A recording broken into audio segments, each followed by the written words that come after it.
Hello student and welcome to the third lecture of probability. In the last class we discussed about few problems about the probability and the axiomatic approach to probability. Okay, the axiomatic approach to probability that we have discussed, the probability of the full sample space is equals to 1 and the probability of phi set, that is empty set, is equals to 0. Okay, so in this class we are going to discuss some important theorems about it. Some important theorems. Let us say the first case, if A and B are, first theorem,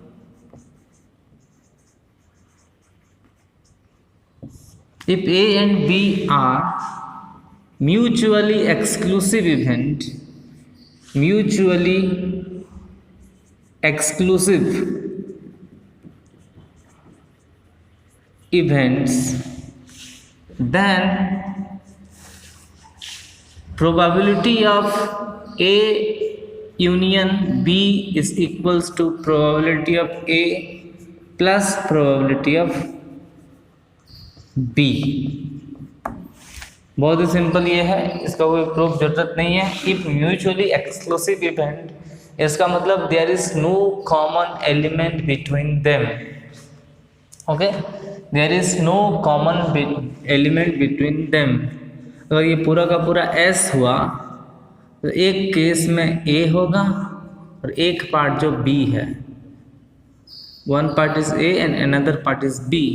अगर probability of A union B is equals to this whole part, so probability of A plus probability of B. Okay, second theorem पे आते हैं.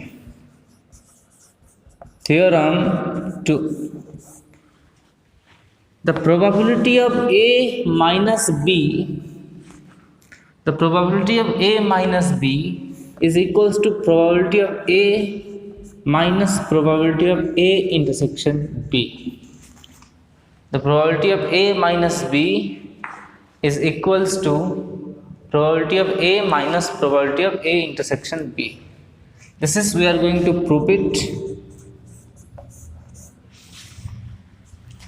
So if you are going to draw the Venn diagram, this is your set A, this is your set B, and A minus B is basically this shaded region is simply your A minus B, and this common region is your A intersection B. This is your A intersection B, this is your A minus B.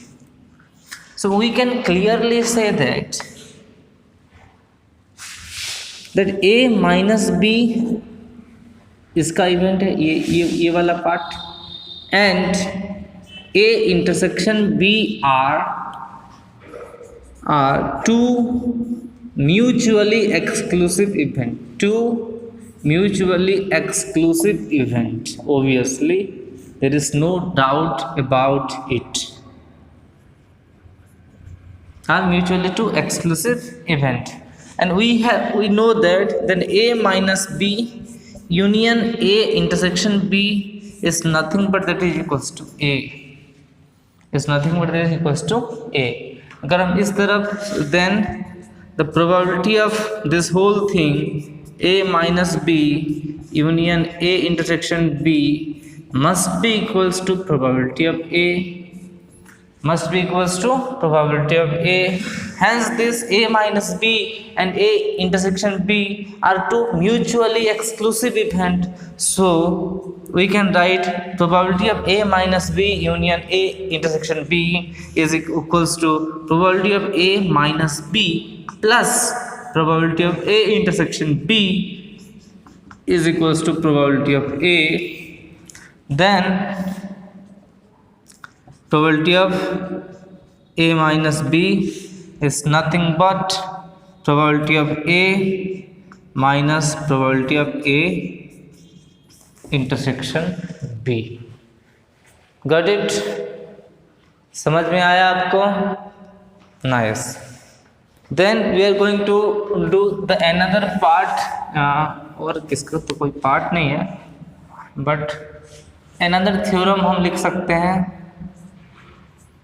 Theorem that probability of b minus a is equals to probability of b minus probability of a intersection b, and this is as similar as the theorem 2. This is similar as the theorem 2. Okay, bas. Now let us discuss theorem 3.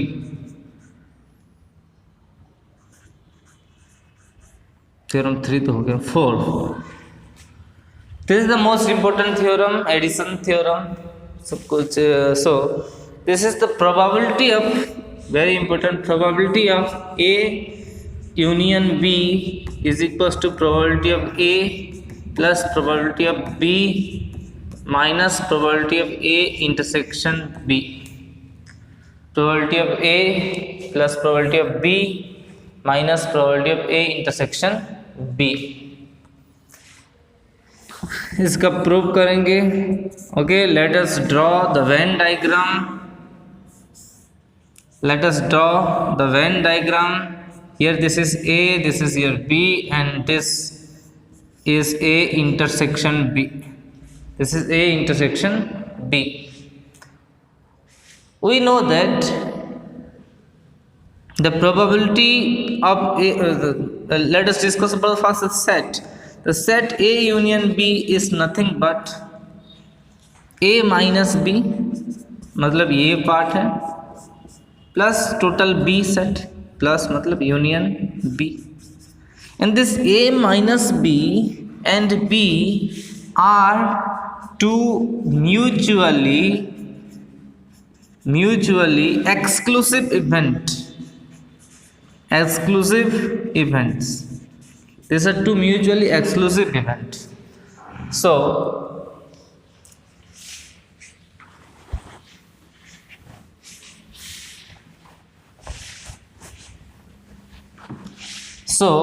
the probability of A union B must be equal to the probability of A minus B union B. And hence these two are two mutually exclusive events. We can write the probability of A union B is equals to probability of A minus B plus probability of B, because the A minus B and B are mutually exclusive event, means there is no common element between them. There is no common element between A minus B and B. तो probability of A minus B, हम एक theorem पढ़े थे. तो probability of A minus B is nothing but probability of A minus probability of A intersection B. So the probability of A union B is equals to probability of A minus probability of A intersection B plus this is probability of B. Eventually we can arrange in form of the probability of A union B is equals to the probability of A plus the probability of B minus probability of A intersection B, and this is very important formula, my dear student. This is very important formula, and this is very important formula. इसको note कर लो तुम. Then और एक theorem हम discuss करेंगे, वो भी बहुत इम्पोर्टेंट है. Next theorem 5. The probability of A union B union C is equals to the probability of A plus probability of B plus probability of C minus probability of A intersection B plus probability of A B C, पहले लिख देते हैं B C minus probability of B C minus probability of A intersection C plus probability of A intersection B intersection C plus probability of A intersection B intersection C। ये भी important formula है। देखो this is the theorem of the probability is basically as same as the theorem of the set theory और formula of the set theory. इसका proof भी हम कर सकते हैं। इसका प्रूफ करने के लिए हम क्या करेंगे, let A B union C को लेट डी एज्यूम कर देते हैं। Let B union C is equals to D. अगर बी यूनियन सी को हम डी एज्यूम करेंगे तो A union B union C को हम ए यूनियन डी लिख सकते हैं, because B let B union C को हम डी लिया हुआ है, इसलिए A union B union C can be written as A union D. Then what is the probability of A union D? हम ए यूनियन डी के भी probability निकालेंगे।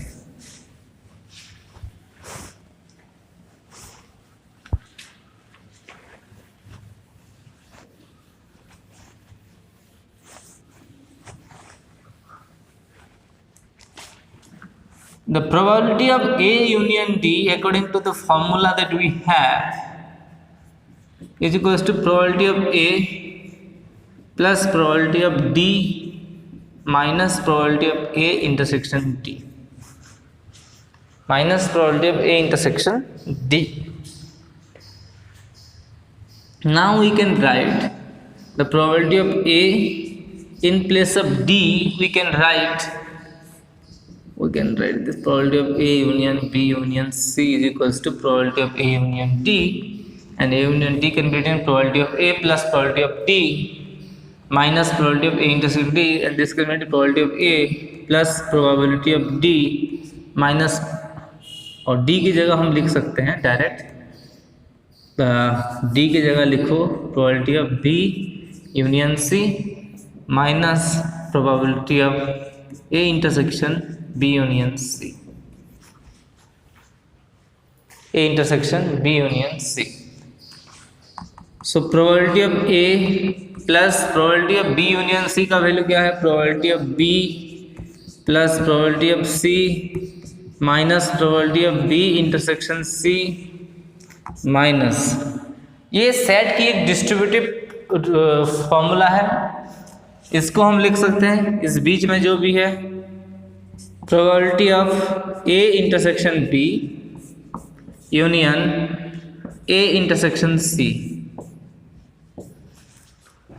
Now probability of A को लिख दो, probability of B भी लिख दो, probability of C, और ये माइनस BC है। देन यहाँ पे आपका फॉर्मूला यूज होगा उसी A यूनियन B का, लेकिन अभी A की जगह A इंटरसेक्शन B है और B की जगह A इंटरसेक्शन C है, तो this is probability of A intersection B plus probability of A intersection C minus, देखो ये A intersection B intersection A intersection C, मतलब टोटल में आ जाएगा A intersection B intersection C, और फाइनली हम लिखेंगे so probability of A plus probability of B plus probability of C minus BC minus probability of ये AB है, bracket open हो गया, minus probability of A intersection C minus minus plus probability of A intersection B intersection C, and this is your simple formula. This is also very important. Okay, so note it down. और कुछ छोटी छोटी बात करेंगे हम कि first the probability of A complement, the probability of A complement is 1 minus probability of A. This is basically 1 minus probability of A, and probability if A is a subset of B, then probability of B also greater than the probability of A. Probability of B also greater than equals to probability of A अगर A is a subset or equals to B. तो इसको हम prove कर सकते हैं। ये आपका बड़ा वाला सेट B है, छोटा वाला सेट A है, छोटा वाला सेट मतलब ये A है, तो this gap can be written as A minus B, और सॉरी उल्टा B माइनस A, इसको B माइनस A लिख सकते हैं।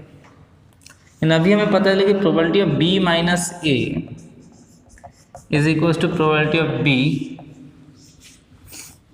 माइनस प्रोबेबिलिटी ऑफ कितना था, A इंटरसेक्शन B था। Okay, probability of B is nothing but probability of B minus A, probability of A intersection B था। And probability of B minus A जो है is equals to, देखो A इज a subset of B है, तो obviously A intersection B क्या होगा, A intersection B is always A, so we can say this is probability of B minus probability of A, and this part is जो भी probability of something, किसी भी set की जो probability है वो greater than equals to 0 होती है।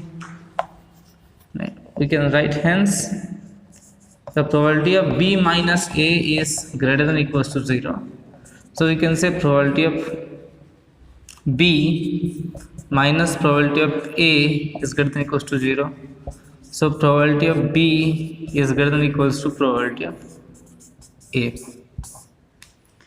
Probability of B is greater than or equals to the probability of A. और हम सिंपल बातें करेंगे। देखो, जो probability of A union B है is equals to probability of A plus probability of B minus probability of A intersection B। Okay, probability of A minus probability of B minus probability of A intersection B होता है। This probability of A union B is, so clearly जो and probability of A intersection B is always greater than or equals to 0, कुछ भी एक छोटा सा हिस्सा तो होगा ही, ठीक है। so we can say the probability of A union B is less than or equals to probability of A plus probability of B, probability of A plus probability of B, and eventually the probability of A union B is greater than or equals to probability of A intersection B। so हम इन तीनों को organise करके लिख सकते हैं कि probability of A union B is less than equals to probability of A plus probability of B and is greater than equals to probability of A intersection B। Okay, तो सबसे बड़ा वैल्यू जो है वो probability of A plus probability of B का है, और बीच में है probability of A union B, and सबसे छोटी चीज़ है probability of A intersection B। So note it down.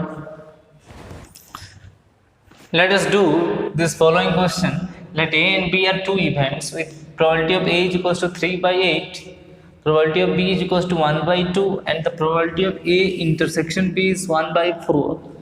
Then the question is find A union B, probability of A complement, probability of B complement, probability of A complement intersection B complement, and the probability of A intersection B complement। ये सारी चीज़ें हमें निकालना है। तो first bit is very simple, हमें formula पता है कि probability of A union B is equals to probability of A plus probability of B minus probability of A intersection B. We know this formula, so direct put the formula and get the answer. So is equals to probability of A is 3/8, probability of B is 1/2 and this is -1/4 so LCM हो रहा है आपका 8, then 3 plus 4 minus 2, okay, so 5/8 आपका answer. तो first bit probability of A union B is equals to 5/8। Second bit probability of A complement, probability of A complement का simple formula है 1 minus probability of A. So it will be 1 minus the probability of A is 3 by 8, so is equals to 5 by 8 again, 5 by 8 again. So the probability of A complement is equals to 5 by 8. Simple. Let's come to the third bit, the probability of B complement. This is as similar as the previous one. 1 minus probability of B, which is equals to 1 minus the probability of B is 1 by 2 and 1 minus half. 1 minus half is half. So probability of B complement is equals to half. Simple. Fourth bit, the probability of A complement intersection B complement. Okay, we have studied a De Morgan's law in the set theory. ये De Morgan's law क्या कहता है? De Morgan's law कहता है कि A complement intersection B complement is equals to A union B का whole complement. इसका उल्टा है, और A complement union B complement is equals to A intersection B का होल कम्प्लीमेंट. सो यहाँ भी वही डी मोर्गन्स लॉ यूज करेंगे. We can write A complement intersection B complement is equals to probability of A union B with the whole complement, and probability of A union B whole complement means this is 1 minus probability of A in union B according to this formula. According to this formula, probability of A complement is 1 minus probability of A. So probability of A union B का whole complement is equals to 1 minus probability of A union B. So it is equals to 1 minus the probability of A union B is the 5 by 8, and the answer is 3 by 8. So this is your answer of the fourth bit. Now moving on to the fifth one and the final one. The final one is probability of A intersection B complement. A intersection B complement is nothing but if you are going to draw a Venn diagram about it, then we can notice that the probability of A intersection B complement is nothing but A minus B. ये हम algebra operator में हम discuss किए थे. Only check it out. Okay, तो this is nothing but probability of A minus B, and we have the beautiful formula. This is probability of A minus probability of A intersection B. And what is the probability of A?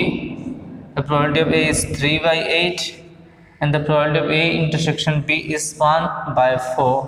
So the answer is 3 minus 2 by 8. So 1 by 8 आपका answer है.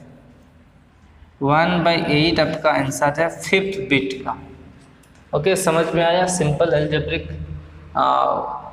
Plus minus है. Plus minus करके हम सारे के सारे value जितने भी क्वेश्चन दिया था सबको हम निकाल दिए हैं. तो pause the video to note it down.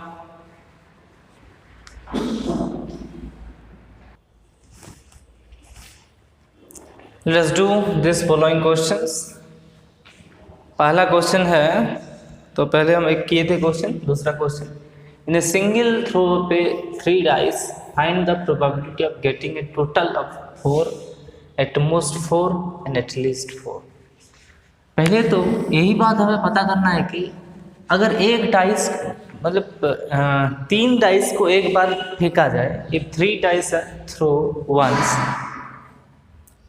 In single throw of 3 dice, 3 dice को एक साथ फेंका जाए, तो what is the sample space and what is the size of the sample space. जो सैंपल स्पेस का साइज क्या होता है, बेसिकली हमने बताया था इट इज इक्वल्स टू एक डाइस में क्या 6 होता है, तो 3 डाइस में 6 to the power 3.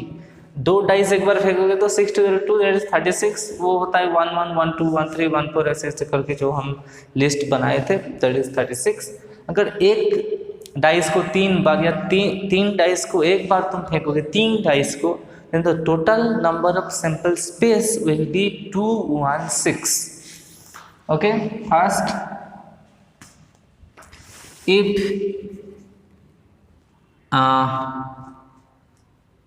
3 dice are thrown once, then the size of the sample space is 216. Okay, different ये हम फॉर्मुलेशन में भी कर सकते हैं। देखो फर्स्ट डाइस में क्या आ सकता है, कितना ऑप्शन है, 1 2 3 4 5 6 6 ऑप्शन है। सेकंड डाइस में भी 6 ऑप्शन है, थर्ड डाइस में भी 6 ऑप्शन है। टोटल 6 × 6 × 6 मतलब ये 1 2 3 4 5 6, इसीलिए 6 लिखा गया। ये भी 1 2 3 4 5 6 इसलिए 6 लिखा गया। This is also 1 2 3 4 5 6। तो total sample size is 216। First bit है उसी 216 में से कितने में हम अगर डाइस की हर एक नंबर को, हर एक डिजिट को अगर ऐड अप करेंगे तो 4 होगा। तो 4 होने के लिए देखो हर केस में मिनिमम तो 3 हो सकता है, तो एटलीस्ट तो 1 1 1 तो आएगा एक ही डाइस में, मतलब तीनों के तीनों डाइस में, तो मिनिमम वैल्यू 3 है। तो 4 कब हो सकता, अगर 1 1 2 आ गया। Okay, 4 will come, 4 the sum will be 4, the sum will be 4। कब 4 होगा, if the sequence is 1 1 2 और 1 2 1 और 2 1 1। यही 3 डिफरेंट पॉसिबिलिटीज है, यही 3 डिफरेंट पॉसिबिलिटीज है, क्योंकि एटलीस्ट तो हर केस में 1 रहेगा और ये 2 से ज़्यादा हो गया तो 5 हो जाएगा। ठीक है, तो these are the 3 possibilities. Okay, these are the 3, और ऐसे ऐसे हम लिखते गए तो टोटल 216 तो सैंपल साइज है। सो 4 केस में, ओके, सो इस केस में 4 वाला को इसको लिखते हैं A set. Okay, so the probability of sum is 4 is equals to probability of A, that is A का साइज बाई S का साइज 3/216। 3/216 मतलब 1/72 आई गेस, 1/72 आपका उत्तर है। Second bit, at most 4 means the sum is either 3 और 4। तो सम कितना होना चाहिए, 3 होना चाहिए, नहीं तो 4, मैक्सिमम 4, मतलब मिनिमम तो 3 है, मिनिमम तो 3 है, तो मिनिमम वैल्यू इसका 1, इसका भी 1, इसका भी 1, तो 1 जो 1 + 1 + 1 3 है। तो इस सेट को, ये बी सेट को लिख दो एटमोस्ट 4 वाला सेट, एटमोस्ट 4 वाला इवेंट। अगर बी को हम देखेंगे, so this is nothing but 1 1 1 सिर्फ एडअप होगा एक एक्स्ट्रा, बाकी रेस्ट से 1 1 2 1 2 1 and 2 1 1। So the probability of B is the size of B by the size of S. So 4/216, which is 1/52, 52 or 54, 1/54 आपका आंसर है सेकंड केसेस में। अभी आ जाओ थर्ड केसेस पे।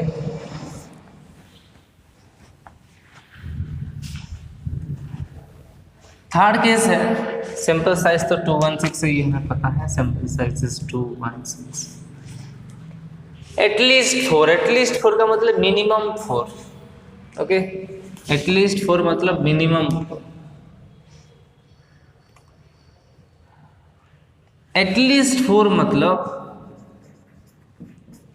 At least 4 means the number of different arrangement or different arrangement where the sum is minimum 4 will be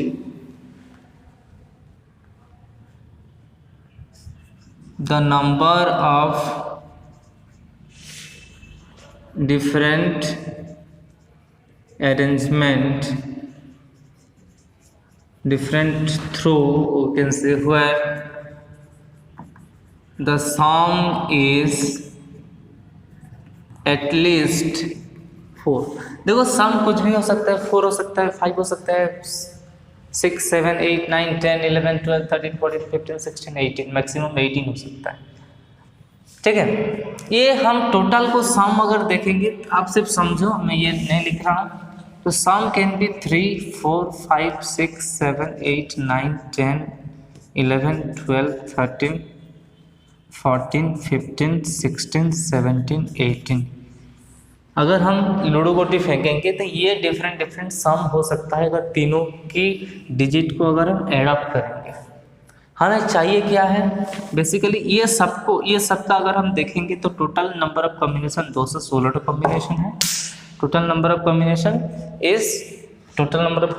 216 combinations and हमें चाहिए क्या, अभी एटलीस्ट 4 चाहिए। तो हमें 4 चाहिए, 5 चाहिए, 6 7 8 9 10 11 12 13 14 15 16 17 18 सब चाहिए, सिर्फ क्या नहीं चाहिए, 3 नहीं चाहिए। तो एटलीस्ट 4 वाला जो सेट है, at least 4 is nothing but all minus the some is 3, the some is 3। Okay, so at least, so probability of at least 4, the sum is at least 4 is equals to basically this is probability of the sum is 3 इसका complement वाला part, so this is equals to 1 minus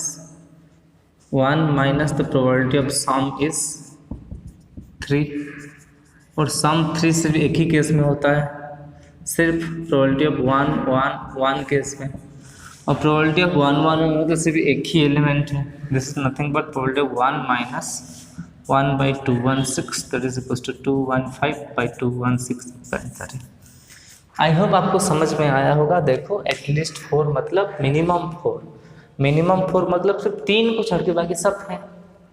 ठीक है, ये 3 कितने बार है, how many case में ये 3 आ रहा है, तो सम 3 आ रहा है इन ओनली 1 केसेस, और बाकी जो रेस्ट हैं वो 215 केसेस हैं कि नहीं।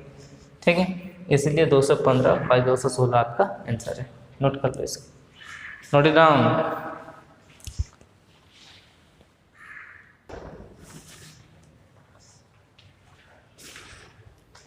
नेक्स्ट क्वेश्चन नंबर 3 है आपका। In random drawing from a well shuffled pack of 52 cards, find the probability of getting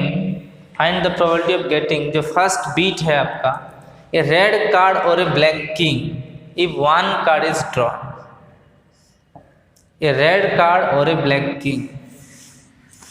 तो फर्स्ट 1 कार्ड इज ड्रॉन, एक कार्ड अगर ड्रॉन किया जा रहा है टोटल ये में से, तो जो S क्या है, the sample size is obviously 52, we have the 52 different cards are there जो हम उसको ड्रॉ कर सकते हैं। फर्स्ट एक सेट ए ले लेते हैं, ए रेड कार्ड और a black king, a red card और a black king, red card और ब्लैक किंग। तो प्रोबेबिलिटी ऑफ ए में कितने एलिमेंट्स हैं, how many elements are there in A, मतलब रेड कार्ड आना चाहिए और ब्लैक का किंग आना चाहिए। तो रेड कार्ड में red card, how many red cards are there, 13 cards, how many black king are there, 2, तो टोटल कितने कार्ड्स हुए, total 15 cards. So probability of A will be 15/52, 15/52, 3 से जाएगा नहीं, बस यही है आपका आंसर। यही आपका आंसर। देखो सेकंड बीट में जाने के लिए पहले हम एक छोटा सा एग्जांपल आपको देना चाहते हैं। ठीक है, आपके पास जो डिफरेंट ने सर आपके पास 4 प्लेयर्स और आपके पास 4 बॉल है। सपोज जो बॉल्स हैं they are, one ball is red in colour, one is black in colour, one is yellow in colour and one is white in colour. There are 4 balls in a bag. आपके bag में ये 4 balls हैं, ये box में ये 4 ball हैं। Randomly आप 2 ball को randomly you are drawing 2 balls from the box. If you are drawing randomly 2 balls from the box of these 4 balls, then what is the size of the sample space? Sample space का size क्या होगा? देखो तो sample size क्या होगा? अगर 4 balls में से आप you are drawing 2 balls out of this 4 ball, तो what will be the sample size? देखो आपके पास क्या ऑप्शंस हैं। You can draw red and black, you can draw red with yellow, you can draw red with white, और you can draw black ball. और possibilities हम सब लिख रहे हैं, ब्लैक बोले तो येलो और ब्लैक, वाइट और येलो एंड वाइट। ओके, और क्या पॉसिबिलिटी है? क्या ब्लैक रेड, मतलब रेड ब्लैक वही सेम है, yellow red already written RY। So these are the 6 different possibilities. आपका सैंपल साइज यही है। तो जो सैंपल साइज है 6 मीन्स हम 4 बॉल हैं, हम 2 बॉल एक साथ ड्रॉ कर रहे हैं, तो that is equals to 4C2 एस। तो अभी अगर क्वेश्चन में आएगा if there are 4 balls in a box, one is red, one is black, one is yellow and another is white, and what is the probability that you draw a red ball and a black ball? आपकी जो probability होगा red black आने की, ये total 6 different possibilities हैं, तो red black उनमें से एक है, तो 1/6 आपका ऐसे आंसर हो जाएगा। ये मतलब एक छोटा सा क्वेश्चन समझाने के लिए बोला था मैंने। अभी ध्यान से देखो, इसी क्वेश्चन पे आते हैं। ठीक है, अभी इसी क्वेश्चन पे आते हैं। Question number 2, 2 face cards are the same suits if 2 cards are drawn at random। 2 cards if 2 cards are drawn at random, तो जो सैंपल साइज है, the sample size will B, total 52 card है। 52 card में से हम 2 card एक बार में, once हम 2 कार्ड एक साथ निकाल रहे हैं, तो the sample size will be 2 out of the 52, that is 52C2। That is 52C2। We need not to calculate it, last में देखते हैं, कैलकुलेट करेंगे तो करेंगे। ठीक है, अभी जो इवेंट है उसको एक नामकरण देते हैं बी बोला 2 face card of same suit. 2 face card of same suits. तो सूट्स कितना है हमारे पास? We have the suits we have the heart, the diamond, the spades and the clubs. We have these 4 different suits, and each suits have the 3 face card. एक suits में कितना face card होते हैं? 3 ठो, that is king, queen and the jack. That is king, queen and the jack. Each suits have the 3 face card. पहले हमें एक selection करना है, एक सूट्स, इन चारों में से एक सूट्स लेना है जहाँ से ये तीनों आ सकता है। अगर हम दोनों तरीके से इसको समझने की कोशिश करेंगे, so the samples, the probability of or the size of the B will be first selected suits, और एक घर को पहले चुनो इस हार्ट, डायमंड, स्पेड्स और क्लॉक में से। एक घर को कितने तरीके से चुन सकते हो? 4 है तो यू 4 और 4C1 that is equal to 4। और इन्हीं सपोज हार्ट लिए, इस हार्ट में कितने फेस कार्ड है? 3 फेस कार्ड रहते हैं, एंड 3 में से how many face card do you want? You want 2 face card, so 3C2, or you have total 4 times the 3 is 12, the size is 12। इसको तुम इसी तरीके से समझ सकते हो, दोनों सेम है। देखो हार्ट है, डायमंड है, स्पेड्स है, फ्लॉप्स है। यहाँ हमारे पास 3 फेस कार्ड्स है, here also 3 face card, 3 face card, 3 face card, 3 face card. तो मैं आइदर इन 3 कार्ड से 2 फेस कार्ड चाहिए तो 3C2, और यहाँ से 3C2 और 3C2 और 3C2, और ये सब और 3C2 और मतलब प्लस होंगे, तो 4 times 3C2 that is equals to 4 times 3 and that is equals to 12, that is equals to probability of B will be the size of B by the size of S. The size of B is 12 and the size of S is 52C2. 52C2. So this is 12 by, we can say 52 into 51 by 2. 2 मतलब ये 26 हुआ, और 2 से अगर जाएगा ये 2 6 जा, 2 13 जा, 3 2 जा, 3 17 जा। तो दिस इज 2 बाय, इसको थोड़ा सा कैलकुलेट करो, 17 3 जा 13 7 जा 91, 31 13 2 2 1, यही आपका उत्तर है। 2 by 2 2 1 is your answer to the second bit. देखो आप थोड़ी सोचने की कोशिश करो कि if 2 cards are drawn at a time then the sample size is 52C2. If 1 card is drawn from out of 52 cards, the sample size is 52C1. And the last bit है a trio of the same denomination if 3 card is drawn. If 3 card is drawn, अगर 3 card एक साथ हम निकाल रहे हैं, then what is the probability that a trio will comes up? Trio मतलब तीनों का सेम डिनोमिनेशन के 3 कार्ड, मतलब 3 ठो किंग्स और 3 ठो क्वीन और 3 ठो जैक और whatever it may be. Okay, तो थर्ड बीट में जो सैंपल साइज है, if 3 cards are drawn,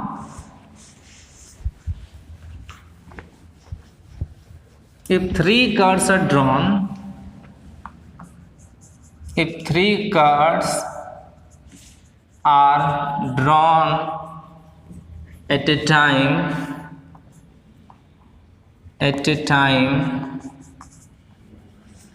then the size of the sample space will be 52C3, will be 52C3।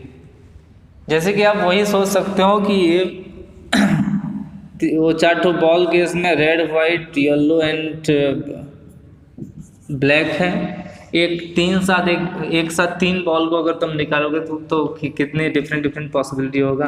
एक होगा रेड वाइट एंड येलो, और एक होगा वाइट येलो ब्लू, और रेड येलो ब्लैक और ब्लू जो भी हुए, और एक है, और एक क्या है इसमें, हाँ red yellow blue, red white and blue, this are the 4 different choices. तो this is nothing but 4C3 my student. तो टोटल नंबर ऑफ बॉल्स और ऑब्जेक्ट जितना है, एक साथ कितने को निकाल रहे हो, एक साथ जितने को निकाल रहे हो टोटल, अगर आपके n ऑब्जेक्ट है एक साथ r को निकाल रहे हो तो NCR आपका total number of sample size है। तो यहाँ भी सैंपल साइज, तो total number of different combination, if you are going to draw 3 cards out of the deck of 52 cards, out of the deck of 52 cards, then it is 52C3। Okay, अभी एक trio को देखते हैं, एक C नाम देते हैं, ये ट्रियो मतलब 3 कार्ड एक ही डिनोमिनेशन का, मतलब 1 का 3 या 3 2s ट्रियोस of same denomination.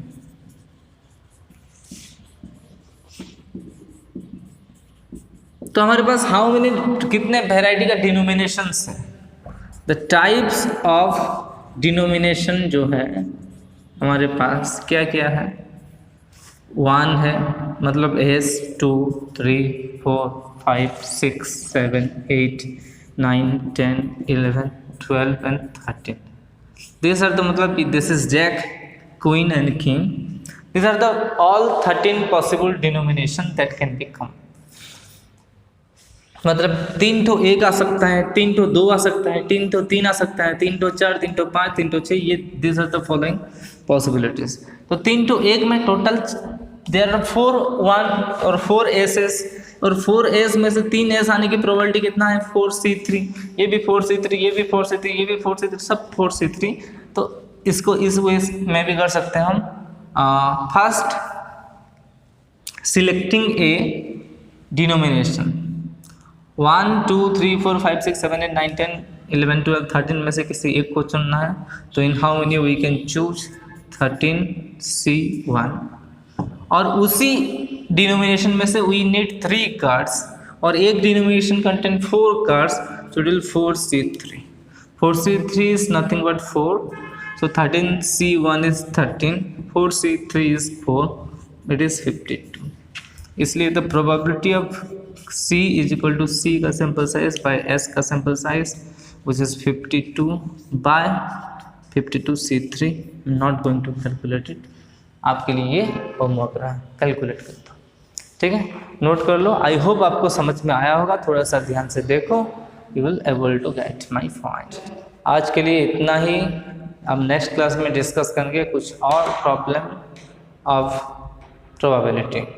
So bye bye, take care, see you in the next class.